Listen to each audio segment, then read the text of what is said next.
Everyone, good morning. তোমরা সবাই কেমন আছো? আশা করছি সবাই অনেকটা ভালো আছো। আমিও ভালো আছি। এনজে লাইফস্টাইল ব্লগে তোমাদের সবাইকে ওয়েলকাম। সকালে ঘুম থেকে উঠে এই ঘরের বিছনাগুলো উঠিয়ে নিচ্ছি। আজকে যখন ক্যামেরাটা অন করছি, ক্যামেরার সামনে একটা তার ছিল, তারটা সরানো হয়েছিল, তারপরেও ক্যামেরার সামনে এসে পড়েছে।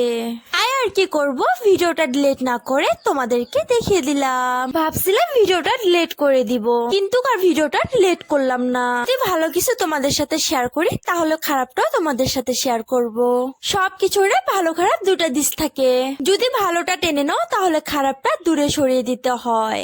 আর যদি খারাপটা টেনে নাও, তাহলে ভালোটা দূরে সরিয়ে দিতে হয়। বলে না যে কখনো কিছু একসঙ্গে পাওয়া যায় না, কথাটা একদমই ঠিক। কিছু পেতে গেলে কিছু হারাতে হয়। তোমাদের সাথে কথা বলতে বলতে বিছনা গোটানো, ঘর ঝাড় দেওয়া, সমস্ত কিছু মুছামুছি করা, কাপড় কেচে দেওয়া সব প্রায় হয়ে গেল। তারপর গোসল করে খাওয়া দাওয়া কমপ্লিট করে এই ঘরে এসে দেখি আম্মু অনেক রকমের বাজার থেকে শাক সবজি এনেছে। এগুলো সবজি খাওয়ার থেকে দেখতে এই বিষয়ে আমাকে অনেকটা ভালো লাগে। আজকে না আমি নানুদের বাসায় যাব, কারণ আজকে আমার নানুদের ওইখানে সভা আছে। ঠান্ডার দিন চলে আসা মানে সব জায়গায় সভা আর সভা। নানুদের বাসায় যাওয়ার জন্য রেডি হচ্ছি, তখনই বুবু ফোন করে বলে বুবু নাকি আমাদের বাসার সামনে। তাই আম্মুকে বলাতে আম্মু ফোনটা নিয়ে বুবুদেরকে এগিয়ে আনতে গেল। আমি এখানে বুবুদেরকে খাওয়া দাওয়ার জন্য চা পানি রেডি করছি। তারপর বুবুরা খাওয়া দাওয়া কমপ্লিট করে বাড়ির দিকে রওনা দিল।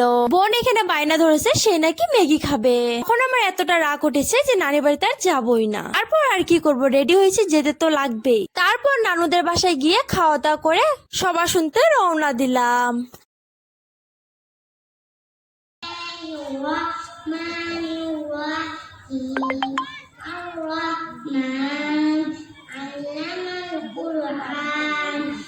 এই ছোট বোনটার গলার ভয়েস এতটা সুন্দর ছিল যে একটা সূরা বলাতে অনেকগুলো টাকা উপহার পেয়েছিল। এই বোনটাকে আল্লাহ জানে অনেকটা ভালো রাখে।